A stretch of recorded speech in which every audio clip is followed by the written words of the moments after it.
Good evening everyone. Audio video clear है आप लोगों तक?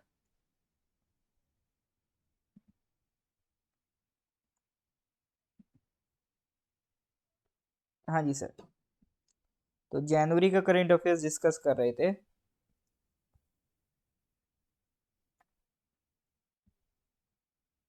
आई थिंक हाँ, क्वेश्चन नंबर 22 तक हो गया है। उसके आगे कंटिन्यू करना था, बट आगे बढ़े पहले कुछ क्वेश्चंस का आंसर दीजिए। ऐसे एक क्वेश्चन आपका बहुत इंपॉर्टेंट है। COP 28 climate summit 2023। COP 28 climate summit 2023 किस कंट्री में होने वाला है? इस साल होगा, लास्ट ईयर के एंड तक, अक्टूबर नवंबर में। तो किस कंट्री में होने वाला है? ग्रामर क्लास आपका मॉर्निंग 7 AM पे होता है, ठीक है। English grammar class morning 7 AM पे होता है।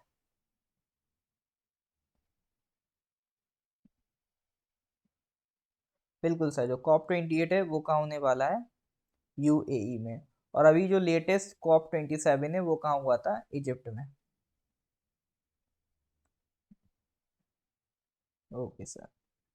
तो ये लास्ट क्वेश्चन करा था कोवोवैक्स से रिलेटेड।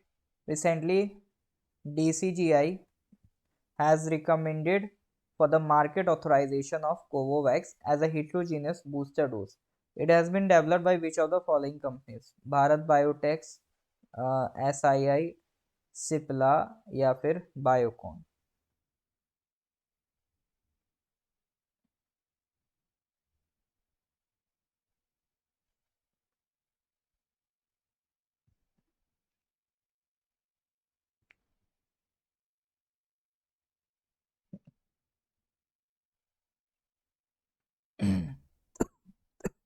बिल्कुल सर, हाँ।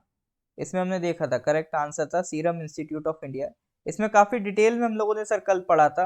Types of vaccine, inactivated, live attenuated, messenger vaccine, recombinant, है ना, toxoid vaccine, viral vector vaccine. तो आराम से हम लोगों ने मजे से कल ये सारे टाइप्स ऑफ वैक्सीन कवर किए थे। Okay sir. तो आज स्टार्ट करते हैं क्वेश्चन नंबर 23 से। तो 23 से स्टार्ट करेंगे। तो आज का पहला सवाल ये रहा आपकी स्क्रीन पर। सेतु समुद्रम project recently seen in news is a proposed shipping canal project to connect the Gulf of Mannar with which of the following? Setu Samudram project किससे रिलेटेड है? गल्फ ऑफ खम ये गल्फ ऑफ मन्नार को connect कर रहा है किससे? Palk straight से, अंडमान निकोबार से, गल्फ ऑफ कच्छ से या फिर गल्फ ऑफ खंबात से? बताइए सर।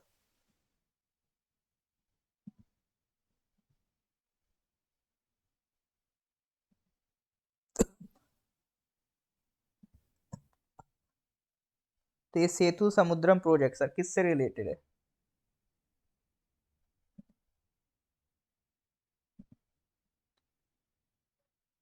क्या लगाएंगे? गल्फ ऑफ खम कहाँ, मतलब खंबात कहाँ जोड़ दिया? खंबात गल्फ ऑफ मन्नार यहाँ कहीं है, खंबात यहाँ कहीं है। कहाँ उतना, मतलब ये इधर ये खंबात है, इधर कहाँ उसको इधर जोड़ रहे हो आप? अंडमान निकोबार तो चलो समझ में भी आता है, खंबात कहाँ पहुंच गए sir? Well, correct answer is park straight. Park straight. पहले लोकेशन देख लो आप ना, समझ लो है कहाँ पर क्या। ये जो वाटर बॉडी है ये कहला रहा है गल्फ ऑफ मन्नार। ये वाटर बॉडी है, ये कहला रहा है पाल्क स्ट्रेट। ठीक है, तो इन दोनों को कनेक्ट करेगा ये कैनाल। ये कैनाल जो देख रहे हो ना, ये इस तरह से ये डेवलप किया जाएगा, ये इधर इधर से होते हुए ये डेवलप किया जाएगा। अभी देखो इधर ना कोई रास्ता डेवलप है नहीं ट्रैवल करने का। अभी जैसे अगर हमें ट्रैवल करना पड़ता है, मतलब केरला से अगर तमिलनाडु कोस्टल रीजन में होके जाना है, तो इस तरह से पूरा श्रीलंका को पार करते हुए हमें जाना पड़ता है। अब सोचो अगर ये रूट डेवलप हो जाए तो हमारा टाइम कितना बचेगा। लेकिन दिक्कत क्या है, यहाँ तक तो सब बढ़िया है। यहाँ पर अभी इतना, मतलब बहुत डीप वाटर नहीं है, तो शैलो वाटर है। तो यहाँ पर एक पैसेज बनाया जाएगा, कैनाल बनाया जाएगा, ताकि इधर से आपका पाल्क स्ट्रेट और यहाँ से आपका गल्फ ऑफ मन्नार, इनको कनेक्ट कर दिया जाए। ये जब कनेक्ट हो जाएंगी तो ये रूट बहुत आसान होगा। मतलब अगर हमें केरला से तमिलनाडु बाई पोर्ट भी जाना है तो बड़ी आसानी होगी, ठीक है। तो इसी के लिए जो आपका प्रोजेक्ट है उसका नाम है सेतु समुद्रम प्रोजेक्ट, और ये गल्फ ऑफ मन्नार को किससे कनेक्ट कर रहा है, पाल्क स्ट्रेट से कनेक्ट कर रहा है, ठीक है। आई होप मैप देख के क्लियरिटी आ गई होगी आपको कि सेतु समुद्रम प्रोजेक्ट है। आ जाओ सर अगले क्वेश्चन की तरफ, question number 24। India's first center of excellence in online gaming will be set up in which of the following cities? Shillong, Hyderabad, Bengaluru या फिर Gurugram?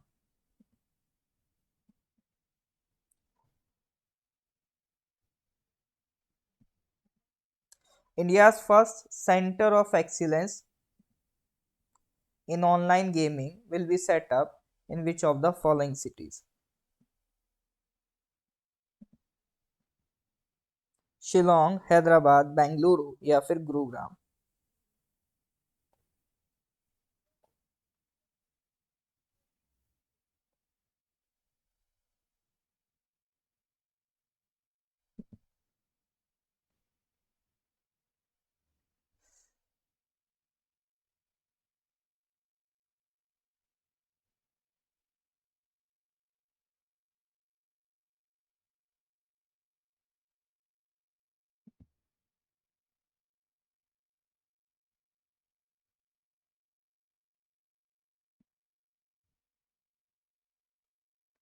Correct answer is Shillong, ठीक है। Correct answer is Shillong, Shillong. तो देखो एक ऑनलाइन गेमिंग के लिए पूरा एक सेंटर ऑफ एक्सीलेंस बनेगा। ये इसलिए सवाल रखा है, बहुत इंपॉर्टेंट सवाल नहीं है, ठीक है, बहुत इंपॉर्टेंट सवाल नहीं, लेकिन नॉर्थ ईस्ट से रिलेटेड है इसलिए मैंने यहाँ पर डिस्कस कर लिया। तो आपके एग्जाम में नॉर्थ ईस्ट करेंट अफेयर्स भी ज़्यादा रेलिवेंट होता है ना, तो इसलिए मैंने यहाँ पर डिस्कस कर लिया। बाकी एक क्वेश्चन बहुत ज़्यादा इंपॉर्टेंट नहीं है। इसमें सेंटर ऑफ एक्सीलेंस में होगा क्या, ठीक है, ऑनलाइन गेमिंग सिखाई जाएगी, है ना, एक हमारा डिजिटल इंडिया स्टार्ट हब बन रहा है, ठीक है, तो उसके थ्रू ऑनलाइन गेमिंग डेवलप करना सिखाया जाएगा, तो ये सब काम चलेगा। तो ये जो online centre of excellence for online gaming, ये कहाँ बन रहा है, शिलोंग में बन रहा है। नेक्स्ट आ जाओ question number 25। Who among the following became the first female officer of the Indian Army to lead the parade of Indian peacekeepers deployed with the UN mission in South Sudan at a special award ceremony in Upper Nile? देखो India की जो forces हैं या दुनिया भर की जो countries हैं उसमें से इंडिया सबसे ज़्यादा फेमस है पीस कीपिंग फोर्स के लिए, यानी यूनाइटेड नेशंस में ये हमने हमेशा से पीस कीपिंग फोर्स को भेजने में बढ़ चढ़ के हिस्सा लिया है। पीस कीपिंग फोर्स क्या होती है, जैसे जहां पर भी मान लो ज़्यादातर अफ्रीका में जहां पर बहुत ज़्यादा वायलेंस हुआ है या फिर जहां पर लोग बहुत ज़्यादा परेशान हैं, तो वहां पर कंट्रीज अपनी फोर्स भेजती हैं ताकि वहां पर पीस को मेंटेन किया जा सके, तो उनको यूएन डेप्लॉय करता है, ठीक है। तो कंट्रीज जो है अपनी फोर्स यूएन के पास भेजती हैं और यूएन उनको जहां चाहे, जहां पर भी उन्हें लगता है दुनिया में पीस की जरूरत है, तो वहां पर उन्हें डेप्लॉय कर देता है। तो इंडिया की जो पीस कीपिंग फोर्स है वो तो फेमस है ही सर, यूनाइटेड नेशंस के साथ हमारे बहुत अच्छे से ताल्लुकात रहे हैं शुरू से। तो उसमें पहली बार ऐसा हुआ है कि फर्स्ट फीमेल ऑफिसर जिन्होंने जो इंडियन पीस कीपर्स की परेड को लीड किया, ठीक है, एक अवार्ड सेरेमनी थी, उसमें हमारी जो इंडियन पीस कीपिंग फोर्स है उसको लीड किया है परेड को।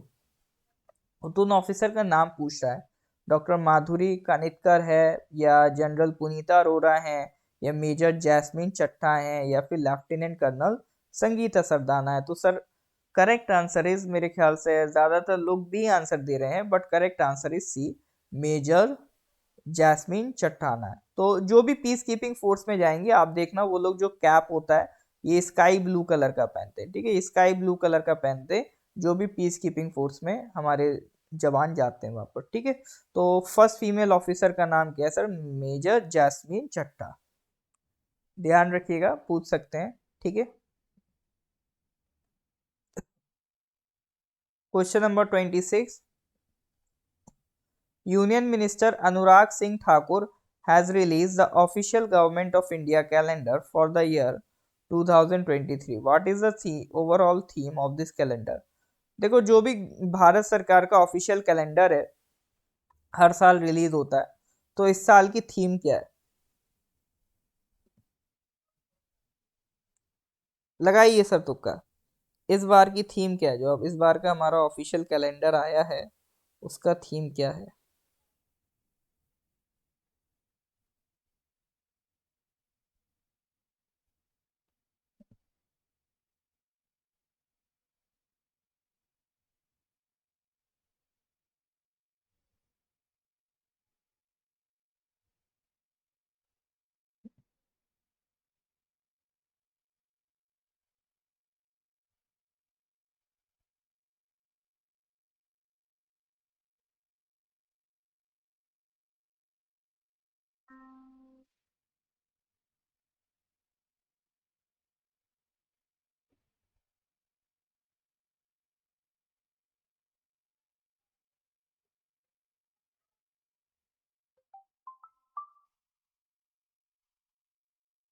बाकी लोग कहाँ हैं सर?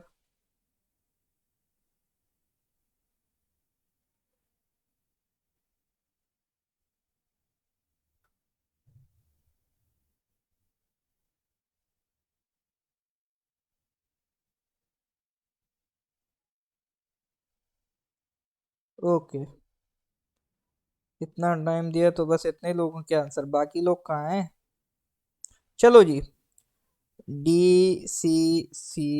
ओके, इस तरह के आंसर आ रहे हैं, तो कई लग रहे हैं। करेक्ट आंसर इज नए वर्ष नए संकल्प। ठीक है, न्यू ईयर न्यू रेजोल्यूशंस। तो ये सर हमारा ऑफिशियल कैलेंडर का थीम है। ठीक है, तो 12 थीम्स हैं टोटल। ठीक है, 12 थीम्स हैं, और हर क्या कहते हैं महीने के लिए अलग थीम है। ठीक है, तो इस बार का थीम क्या है सर? नए वर्ष नए संकल्प। क्वेश्चन नंबर अभी कौन सा था? 25। ये हो गया 26। Question number 27। चिल्सा जी का, चिल्सा जी इससे पहले मुझे आपका कोई कमेंट नहीं दिखा है। हाँ, लेकिन अभी अभी ये वाला तो कमेंट दिखा है जिसमें आप कह रहे हैं क्या मेरा कोई कमेंट मिला है। ठीक है, अभी इससे पहले और कोई कमेंट नहीं मिला है। नेशनल गंगा काउंसिल, अभी इसकी सेकंड मीटिंग हुई थी, प्रधानमंत्री ने चेयर की। वो अभी किस सिटी में हुई थी? नेशनल गंगा काउंसिल की जो अभी मीटिंग थी किस कंट्री,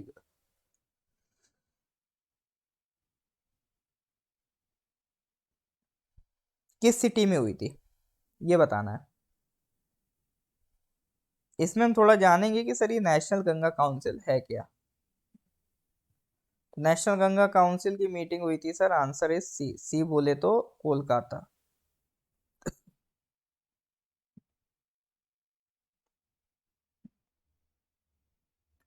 सी बोले तो सर कोलकाता। ठीक है, मीटिंग कहाँ पर हुई थी? कोलकाता में हुई थी। देखो, नेशनल गंगा काउंसिल की बात करते हैं, तो नेशनल गंगा काउंसिल एक ये बॉडी है। ठीक है, इसका फुल फॉर्म है national council for rejuvenation protection and management of the river Ganga. ये तो पूरा नाम है इसका, बाकी से प्यार से हम लोग नेशनल गंगा काउंसिल कह देते हैं। नाम से समझ में आ रहा होगा, इसका मेन काम जो है, इसका मेन काम है आपका गंगा रिवर की सफाई। एक मिनट रुकिएगा।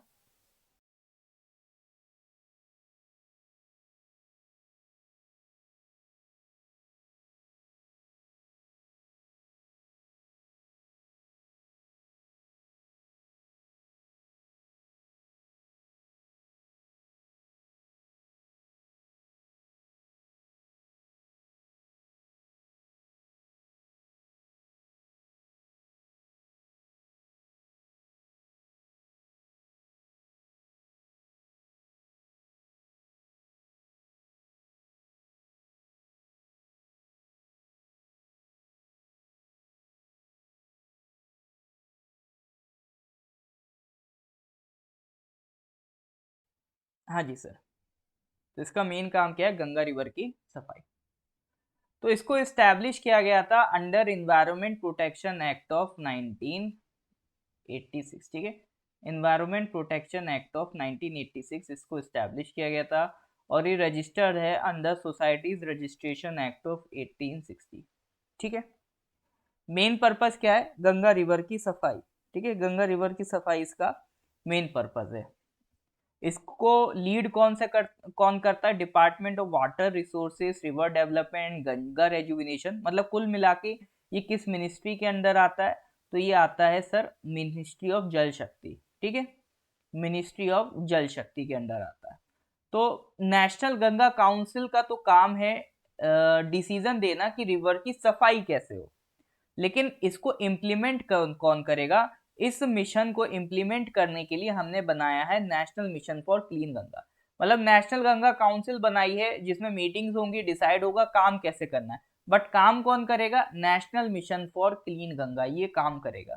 तो नेशनल गंगा काउंसिल किसके अंडर आता है, मिनिस्ट्री ऑफ जल शक्ति के अंडर आता है। तो जो गंगा का स्ट्रेच है यूपी, हिमाचल, उत्तराखंड, बिहार, मध्य प्रदेश, छत्तीसगढ़, वेस्ट बंगाल, राजस्थान, तो ये पूरे एडिशनल स्टेट्स को भी कवर करके इतने एरियाज में इसका जुरिस्डिक्शन है। मतलब सिर्फ गंगा रिवर नहीं ले रहे हैं, पूरा गंगा रिवर बेसिन ले रहे हैं। और जब आप रिवर बेसिन की बात करते हैं तो इसका मतलब आप रिवर के साथ साथ उसकी ट्रिब्यूटरीज को भी काउंट कर रहे हैं। ठीक है, तो सिर्फ रिवर की बात नहीं हो रही, गंगा रिवर की जो ट्रिब्यूटरीज हैं उनको भी इंक्लूड किया जाएगा। ठीक है, तो कल कोई पूछे क्या नेशनल गंगा काउंसिल में यमुना नहीं है, बिल्कुल है सर। क्यों, Yamuna is a tributary of Ganga, तो सिर्फ गंगा रिवर नहीं ले रहे हैं, उसकी ट्रिब्यूटरीज को भी काउंट कर रहे हैं। ठीक है, तो कौन से कानून के तहत बना है सर, ये इन्वायरमेंट प्रोटेक्शन एक्ट ऑफ 1986। ये बहुत इंपॉर्टेंट लॉ है, ये आपके एग्जाम में डायरेक्ट आता है। डायरेक्ट कैसे आता है, ऐसे पूछ लेंगे कि इन्वायरमेंट प्रोटेक्शन एक्ट किस ईयर में पास हुआ था। एपीएसएसबी में नहीं पूछते,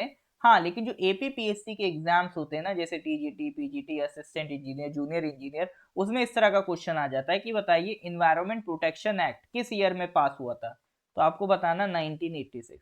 इसी तरह से वाइल्ड लाइफ प्रोटेक्शन एक्ट पूछ लेते हैं, किस ईयर में पास हुआ है, 1972। ये दो लॉज के ईयर ये बहुत पूछे गए हैं। ठीक है, ये एटलीस्ट ये दोनों लॉज के ईयर आप लोगों को याद रखने हैं, है ना, ये पूछ लिए जाते हैं। इज दैट क्लियर और नॉट? हाँ जी सर, यहाँ तक की कहानी समझ में आ रही है? आ रही है तो please give me thumbs up. हाँ जी सर, समझ रहे हैं? आ रहा है कि जा रहा है, ये चल चल चला ही जा रहा है? ओके सर, आ रहा है, आ रहा है। चलो जी, अगर यहाँ तक ठीक बढ़िया कट गया टाइम तो क्वेश्चन नंबर 28 देख लेते हैं। एक इंडियन पर्सनालिटी के नाम पे एक स्टार का नाम रख दिया हमने। एक पूरी स्पेस रजिस्ट्री है, एक इंटरनेशनल स्पेस रजिस्ट्री है, उसमें रजिस्ट्रेशन कराना होता है। तो एक तारा है, उसका नाम हमने एक इंडियन पर्सनालिटी के नाम पे रखा है। तो पर्सनालिटी कौन है, मोदी जी हैं, पटेल जी हैं, नेहरू जी हैं, या अटल बिहारी वाजपेयी जी हैं? बताइए सर, नेहरू हैं, पटेल हैं, मोदी हैं, या वाजपेयी हैं? एक तारा हमने किसी पर्सन के नाम पे रखा है, एक पर्सनालिटी के नाम पे रखा है, क्या लगता है वो कौन पर्सन है? आज के टाइम में नेहरू के नाम पे कौन रखेगा? ओके, दो लोगों का आंसर डी आया, बी या डी में से 50-50। ओके, तो कुछ लोग बी के साथ कंफ्यूजन है, बट मेजॉरिटी यानी फिर बहुमत किसके साथ है, बहुमत तो सर मेरे ख्याल से अटल बिहारी वाजपेयी के साथ है। कुछ लोग ए और सी भी लगा रहे हैं। चलो जी, correct answer is D, Atal Bihari Vajpayee. ठीक है, तो अभी जो उनकी बर्थ एनिवर्सरी थी, उनकी बर्थ एनिवर्सरी होती है 25 दिसंबर को, उसको सेलिब्रेट किया जाता है as a good governance day. ठीक है, तो as a good governance day celebrate किया जाता है। तो उन्हीं की याद में हमने एक तारे का नाम, एक स्टार का नाम कितना क्या रख दिया, अटल बिहारी वाजपेयी के नाम पे रख दिया। ठीक है, उन्हें भारत रत्न भी मिल चुका, भारत रत्न रेसिपिएंट भी हैं अटल बिहारी वाजपेयी। और उस स्टार की अर्थ से दूरी कुछ ज्यादा नहीं, बस 392 लाइट ईयर्स है। ठीक है, कोऑर्डिनेट्स वगैरह सब रजिस्टर हो गए, और इसका रजिस्ट्रेशन नंबर ये लिखा, जाके चेक कर सकते हैं। चलिए, छोटा सा सवाल था। क्वेश्चन नंबर 29 पे आते हैं। Recently election commission of India has begin the process of delimitation of assembly and parliamentary constituencies in Assam. It will be based on the census data of which of the following years. अब election commission of India ने delimitation start कर दिया है आसाम में, वहाँ की जो assembly है और वहाँ की जो पार्लियामेंट्री कॉन्स्टिट्यूएंसीज हैं उसका डीलिमिटेशन। तो ये जो डीलिमिटेशन हो रहा है ये किस सेंसस डेटा के बेसिस पे होगा? 1971, 2021, 2011 या 2001? डीलिमिटेशन का मतलब होता है बाउंड्रीज को रीड्रॉ करना। अब जैसे पार्लियामेंट्री कॉन्स्टिट्यूएंसी क्या है, जैसे आसाम है ना या कंट्री है, तो लोकसभा की जो सीट्स आती हैं, तो ठीक है, तो लोकसभा के इलेक्शन के लिए जो कॉन्स्टिट्यूएंसीज हम बनाते हैं, बाउंड्रीज बनाते हैं, तो वो पार्लियामेंट्री कॉन्स्टिट्यूएंसीज होती हैं। और जो स्टेट असेंबली के इलेक्शंस के लिए एक स्टेट में हम लोग जो कॉन्स्टिट्यूएंसीज में स्टेट को डिवाइड करते हैं वो कहलाती हैं आपका असेंबली कॉन्स्टिट्यूएंसीज। तो टाइम टू टाइम हमें ये अपडेट करना होता है। रूल तो वैसे ये था कि हर 10 साल में सेंसस होता है और उस सेंसस के बेसिस पे हमें कॉन्स्टिट्यूएंसीज की नंबर ऑफ सीट्स डिसाइड करनी होती हैं। लेकिन अभी फिलहाल इंदिरा गांधी के टाइम से हमने ये 1971 पे ब्लॉक कर दिया था कि जो भी सेंसस होगा वो 1971 के सेंसस के अकॉर्डिंग होगा, मतलब जो भी डिवीजन होगा सीट्स का वो 1971 के सेंसस के अकॉर्डिंग होगा। लेकिन अब वक्त बदल चुका, बहुत सी चीजें चेंज हो चुकी हैं, तो अब हम उससे आगे बढ़ रहे हैं 1971 से। तो सवाल ये है कि जो अभी आसाम में डीलिमिटेशन हो रहा है वो कौन से सेंसस के अकॉर्डिंग हो रहा है? तो वो सर हो रहा है आपका 2001 के सेंसस के बेसिस पे। ठीक है, वो आपका किस सेंसस के बेसिस पे हो रहा है? 2001 के सेंसस के बेसिस पे हो रहा है। तो डीलिमिटेशन का मतलब क्या होता है? फिक्सिंग लिमिट्स और बाउंड्रीज ऑफ टेरिटोरियल कॉन्सिक्वेंसेस। ठीक है, इसमें कोई एग्जीक्यूटिव का इन्फ्लुएंस नहीं होता है और इसके जो कमीशन के ऑर्डर हैं वो फाइनल होते हैं। इसको आप किसी कोर्ट में चैलेंज भी नहीं कर सकते, क्योंकि अगर देखो डीलिमिटेशन के जस्ट बाद इलेक्शन कराने होते हैं, अगर आपने डीलिमिटेशन के ऑर्डर को चैलेंज कर दिया कोर्ट में, तो ये कोर्ट में जाने का मतलब है सालों अटकना, और सालों अटकने का मतलब है इलेक्शंस आपके हो नहीं पाएंगे फिर। ठीक है, तो इसीलिए जो डीलिमिटेशन का फैसला आ जाता है उसे आप किसी कोर्ट में चैलेंज नहीं कर सकते हैं। ठीक है, उसके बाद डीलिमिटेशन कमीशन में होता कौन है? ये कमीशन प्रेसिडेंट बनाते हैं। ठीक है, और इलेक्शन कमीशन ऑफ इंडिया के साथ मिलकर ये काम करता है। इसमें आपके रिटायर्ड जज ऑफ सुप्रीम कोर्ट होंगे, चीफ इलेक्शन कमिश्नर होंगे, और जिस स्टेट में ये डीलिमिटेशन हो रहा है उसके स्टेट इलेक्शन कमिश्नर होंगे। डीलिमिटेशन के बारे में कॉन्स्टिट्यूशन क्या कहता है? कॉन्स्टिट्यूशन में आर्टिकल 82 है जो कहता है कि जब भी डीलिमिटेशन होगा तो डीलिमिटेशन के लिए पार्लियामेंट को सबसे पहले एक कानून पास करना पड़ेगा, डीलिमिटेशन एक्ट। ठीक है, उसके बाद डीलिमिटेशन की एक्सरसाइज स्टार्ट होगी। तो जैसे अभी आसाम के लिए पार्लियामेंट ने पास कर दिया डीलिमिटेशन एक्ट, तो इसीलिए जो डीलिमिटेशन का काम है कहाँ चल रहा है? आसाम में चल रहा है। ठीक है, और उसके बाद डीलिमिटेशन एक्ट के अकॉर्डिंग हम लोग स्टेट को और जो पार्लियामेंट्री कॉन्स्टिट्यूएंसीज हैं उनको डिवाइड करते हैं। पहली डीलिमिटेशन एक्सरसाइज 1950 से 51 में की गई थी और पहला एक्ट था 1952 में। अभी तक कई बार ये एक्ट कमीशन बैठ चुके हैं, 52 में, 63 में, 73 में एंड 2002 में। ठीक है, 1981 और 1991 सेंसस के बाद कोई डीलिमिटेशन हुआ ही नहीं, क्योंकि उसी में हमने क्या करा था, हमने सीट्स को फिक्स कर लिया था 1971 पे। मतलब डीलिमिटेशन हुआ है बट वो 1971 सेंसस के ही बेसिस पे हुआ है। इसके बाद का डेटा अभी तक यूज करा ही नहीं गया है, अब यूज हम कर रहे हैं। अब जो आसाम में हो रहा है वो 2001 सेंसस के बेसिस पे हो रहा है। ठीक है, तो ये डेटा अभी तक यूज हुआ ही नहीं था। कोई बात नहीं नीमी जी, ये आपका रिकॉर्डिंग यूट्यूब में अपलोड कर दी जाएगी, आप वहां से इसको देख सकते हैं। इज दैट क्लियर और नॉट? हाँ जी सर, क्लियर है तो please give me thumbs up. तो ये कुछ बेसिक बातें थी रिगार्डिंग योर डीलिमिटेशन। समझ में आ रहा है?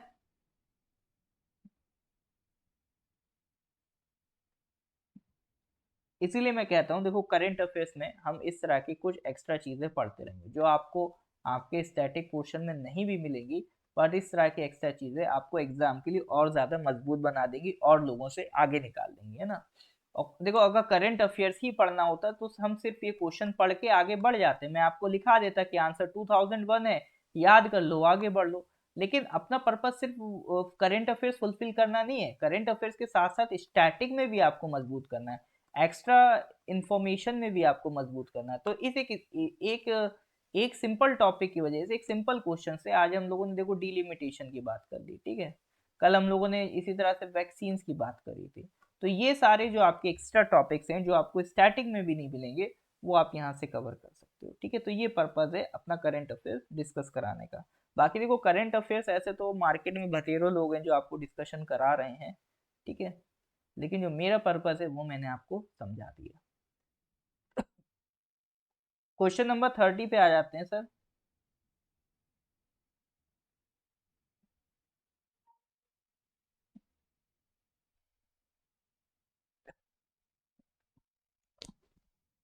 क्वेश्चन नंबर 30 पे आ जाते हैं। विच of the following countries has become the 20th member of the eurozone. एक मिनट, कुछ गड़बड़ हो गई क्या?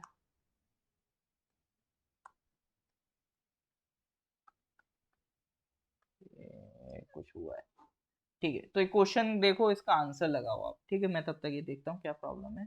इस क्वेश्चन का आंसर लगाइए।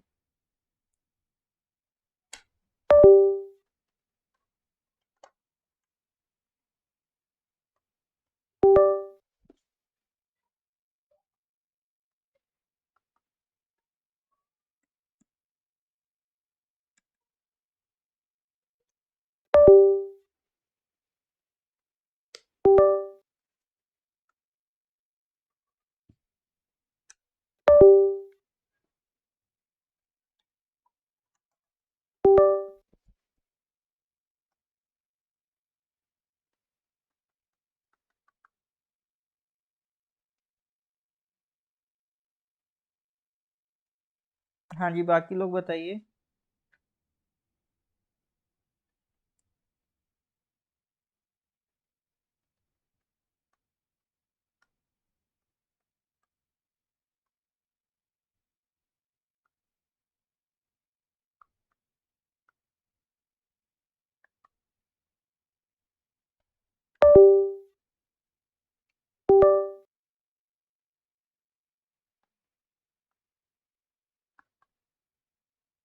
एक मिनट रुकिएगा।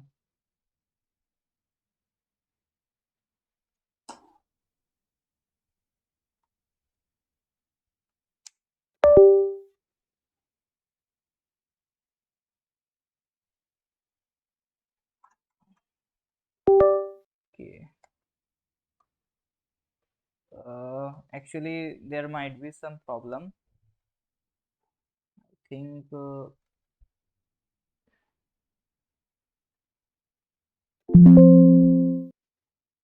Okay.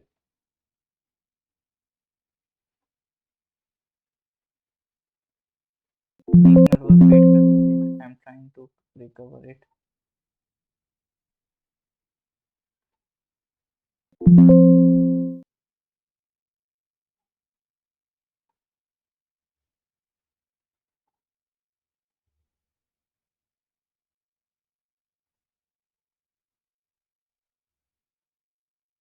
ओके, तो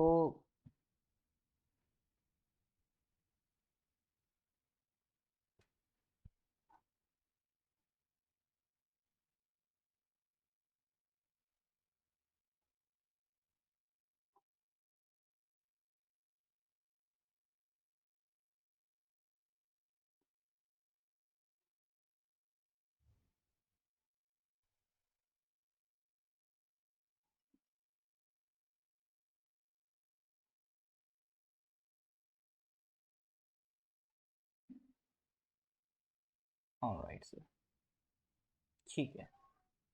नाउ एवरीथिंग इज गुड। हाँ, तो क्वेश्चन नंबर 30 सर हम डिस्कस कर रहे थे, ठीक है। गुड है सर, ठीक है। क्वेश्चन नंबर 30 हम डिस्कस कर रहे थे। तो सर क्वेश्चन वाज कि which of the following countries has become the 20th member of the eurozone, making euro its official currency and entering European union border free Schengen area. Schengen area की अभी हम बात करेंगे क्या होता है। देखो कुछ कंट्रीज हैं, ठीक है। एक तो यूरोपियन यूनियन है।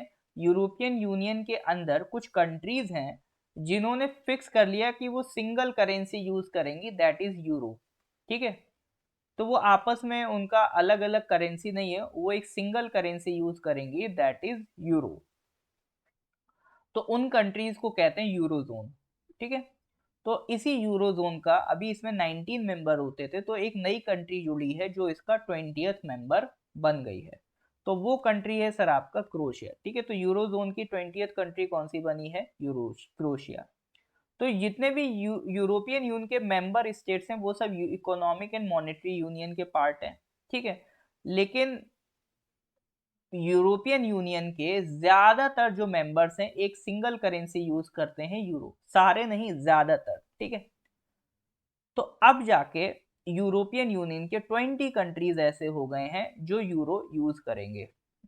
Austria, Belgium, Croatia, Cyprus, Estonia, Finland, France, Germany, Greece, Ireland, Italy, Latvia, Lithuania, Luxembourg, Malta, Netherlands, Portugal, Slovakia, Slovenia, Spain. ये 20 कंट्रीज यूरोपियन यूनियन के वो कंट्रीज हैं जो किसको यूज करेंगे सर? अब यूरो को एज देयर करेंसी। तो इनको कहेंगे, इन कंट्रीज को हम कहेंगे यूरोजोन। ठीक है, उसके अलावा एक एरिया होता है शेंगन एरिया। शेंगन एरिया उस जोन को कहते हैं जहां पर जो 27 यूरोपियन कंट्रीज है, मतलब जो यूरोपियन यूनियन के मेंबर वाली कंट्रीज हैं, यूरोपियन कंट्रीज 27 कंट्रीज हैं। ठीक है, इसमें से कुछ कंट्री नॉन ईयू कंट्रीज है, मतलब आइसलैंड और नॉर्वे, ये दोनों यूरोपियन यूनियन के मेंबर नहीं हैं, बट स्टिल ये इस शेंगन एरिया में आते हैं। तो शेंगन एरिया ये वो जोन है। अच्छा, ऐसी एक स्विट्जरलैंड भी, स्विट्जरलैंड यूरोपियन यूनियन का पार्ट नहीं, बट शेंगन एरिया में आता है। तो शेंगन एरिया में वो कंट्रीज आते हैं जिन्होंने अपने बॉर्डर्स एक दूसरे के लिए ओपन कर लिए हैं। ठीक है, तो यहाँ पर किसी भी तरह का फ्री एंड अनरिस्ट्रिक्टेड मूवमेंट आप देखने को मिलेगा। आपने सुना होगा कि आप यूरोप में एक कंट्री का वो ले लो, क्या कहते हैं, वीजा, बाकी सब फोकट में घूमते रहो। जैसे आप जर्मनी का वीजा लेके चले गए तो आप खट से वहां पोलैंड जा सकते हो, चेक रिपब्लिक जा सकते हो, ऑस्ट्रिया जा सकते हो, है ना, स्लोवाकिया जा सकते हो, हंगेरी जा सकते हो, कोई नहीं रोकेगा। ठीक है, एक कंट्री का वीजा लेके आप कहीं दन दनादन फुर्रा सकते हो, फिर सकते हो। ठीक है, तो ये एरिया कहलाता है आपका शेंगन एरिया। तो ये सारे जो कंट्रीज ब्लू मार्क्ड हैं ये सब शेंगन एरिया में आते हैं, और जो लाइट ब्लू मार्क्ड हैं वो शेंगन एरिया में तो आते हैं बट वो यूरोपियन यूनियन के मेंबर नहीं है। और जो ग्रे मार्क्ड हैं वो यूरोपियन यूनियन के मेंबर तो हैं बट वो शेंगन एरिया के पार्ट नहीं है, जैसे यूके, आयरलैंड। इसमें अगर मतलब जर्मनी का वीजा लिया है तो आप यूके नहीं जा सकते, आपको अलग से उसका वीजा लेना पड़ेगा। तो भले ही ये दोनों यूरोपियन यूनियन के मेंबर हो। ठीक है, अब तो खैर यूके यू का पार्ट नहीं रहा है। ठीक है, यूके नहीं रहा है, यूके तो निकल लिया यूरोपियन यूनियन से। ठीक है, तो that is about Schengen area. Is that clear और नॉट? हाँ जी सर, समझ में आ रहा है। तो दो चीजें हमने यहाँ पे, दो नए वर्ड देखे, यूरोजोन, ठीक है, और दूसरा आपका शेंगन एरिया। ठीक है, तो ध्यान रखना शेंगन एरिया किसे कहते हैं। Is that clear? हाँ जी सर, यहाँ तक कोई डाउट है? यस और नो, कोई डाउट तो नहीं है?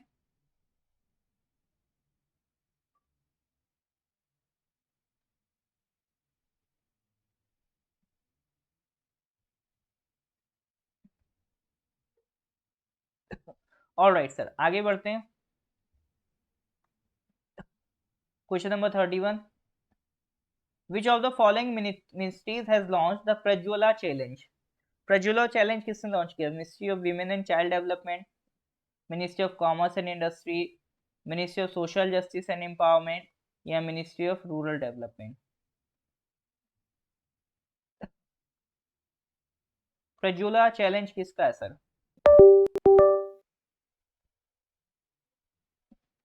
बिल्कुल सर, सही जवाब। Prajwala challenge ministry of rural development के अंदर आता है। ठीक है, देखो, एक नेशनल रूरल लाइवलीहुड मिशन है, उसको हम कहते हैं दीनदयाल अंत्योदय योजना। ठीक है, तो उसने ये प्रज्वला चैलेंज लॉन्च किया है। प्रज्वला चैलेंज में होगा क्या? प्रज्वला चैलेंज में हम डिफरेंट डिफरेंट एंटरप्रेन्योर्स को बुलाएंगे, इंस्टीट्यूशंस को बुलाएंगे, इन्वेस्टर्स को बुलाएंगे, और रूरल इकोनॉमी को ट्रांसफॉर्म करने की बात करेंगे।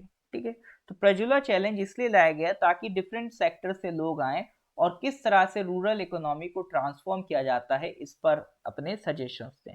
ठीक है, तो जो प्रज्वला चैलेंज है, it was launch under the union ministry of development to search for ideas and solutions around innovative technology solutions, inclusive growth, value chain interventions, enhanced women entrepreneurship, cost-effective solutions, sustainability, place-based employment, localized models। तो ये सारी जो चीज़ें जो एक rural economy को improve कर सकती हैं, ट्रांसफॉर्म कर सकती हैं, इसके लिए आइडियाज़ लेने के लिए, सॉल्यूशन लेने के लिए बनाया गया है। ठीक है, आइडियाज़ को शॉर्टलिस्ट किया जाएगा, टॉप 5 आइडियाज़ को 2-2 लाख का अवार्ड भी दिया जाएगा। ठीक है, जो आइडिया पसंद आएगा पैसा भी मिलेगा, फ्री में आइडिया नहीं ले रही सरकार।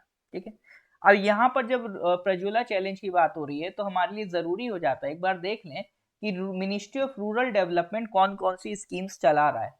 तो उसमें जो बड़ी बड़ी स्कीम्स है, जैसे एक तो आपका मनरेगा है, नेशनल रूरल लाइवलीहुड मिशन है, प्रधानमंत्री आवास योजना ग्रामीण सेक्शन। प्रधानमंत्री आवास योजना के 2 पार्ट, एक अर्बन एक रूरल, तो ये रूरल वाला हो गया। प्रधानमंत्री ग्राम सड़क योजना, national social assistance programme, Shyama Prasad Mukherjee rurban mission. ठीक है, दीनदयाल उपाध्याय ग्रामीण कौशल्य योजना, मिशन अंत्योदय, संसद आदर्श ग्राम योजना, स्वच्छ भारत मिशन रूरल। स्वच्छ भारत मिशन भी 2 पार्ट में चलता है, एक अर्बन एक रूरल, एक नेशनल रूरल हेल्थ मिशन। तो ये सारी स्कीम्स एक एक बार ये पढ़ लेना किस बारे में है, ये यहाँ पर भी लिखा है। ठीक है, तो पीडीएफ से एक बार आप सारी स्कीम्स को पढ़ लेना। बाकी कौन कौन सी स्कीम्स हैं तो मैंने एक जगह आपको क्लब करके प्रोवाइड कर दिए। ठीक है, ताकि बार बार अलग अलग आपको ना ढूंढना पड़े, और इन पे क्वेश्चंस बन जाते हैं। सिंपल सवाल आएगा ये स्कीम किस मिनिस्ट्री के अंडर है, तो इतना ध्यान रखना ये सारी स्कीम्स इसके अंडर है सर, रूरल मिनिस्ट्री के अंदर है। ठीक है, तो रूरल मिनिस्ट्री के अंदर ये सारी स्कीम्स काम करती हैं, तो एक बार इसको विजिट कर लेंगे। नेक्स्ट आ जाते हैं सर क्वेश्चन नंबर 32। अभी देखो डिफेंस मिनिस्ट्री ने K9 वज्रा जो हॉविट्जर है, K9 Vajra tracked self propelled howitzers हैं, इनका ऑर्डर दे दिया है। ठीक है, तो इनको इंडिया में बिल्ड किया जा रहा है कौन सी कंपनी की महल से। ठीक है, कौन सी कंपनी इसको बिल्ड कर रही है, और इसकी टेक्नोलॉजी हमने साउथ कोरिया से ली है। हनवा डिफेंस की कंपनी है साउथ कोरिया की, उनसे हमने टेक्नोलॉजी ली है। बट ये जो आपके होविट्जर्स हैं K9 वज्रा, इसको हम इंडिया में डेवलप कर रहे हैं। ठीक है, तो इंडिया में इसको कौन सी कंपनी डेवलप कर रही है, HAL, BEL, L&T या पारस डिफेंस।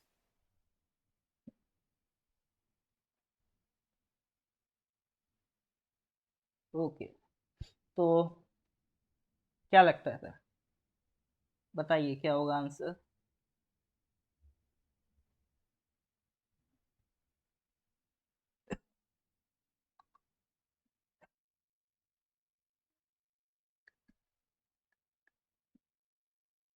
बिल्कुल सर, L&T।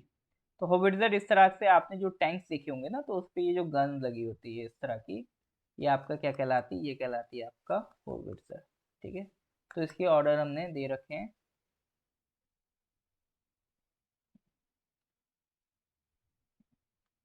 उम्मीद है जल्दी हमें ये तैयार होके मिल जाएगा। ऑलराइट सर, ठीक है, तो आज इतना ही रखते हैं। इसके आगे के क्वेश्चन फिर हम लोग नेक्स्ट क्लास में करेंगे। ठीक है, तो लेक्चर अच्छा लगा हो तो please do like and share with your colleague. बाकी अपने अगर APSSB एग्ज़ाम के बैचेस नए लॉन्च हुए हैं तो आप ज्वाइन कर सकते हैं। ठीक है, आप ये नंबर है 8076535685, इस नंबर पे व्हाट्सएप कर सकते हैं, कॉल कर सकते हैं, या फिर आप को अगर कोई क्वेरी है, कोई डाउट है सब्जेक्ट रिलेटेड कुछ भी, है ना, तो PDF से रिलेटेड कुछ भी, तो 9990784642 ये मेरा नंबर है, इस पर भी आप व्हाट्सएप कर सकते हो। ठीक है सर, चलिए फिर मिलते हैं सर नेक्स्ट क्लास में। Till then goodbye, have a nice day.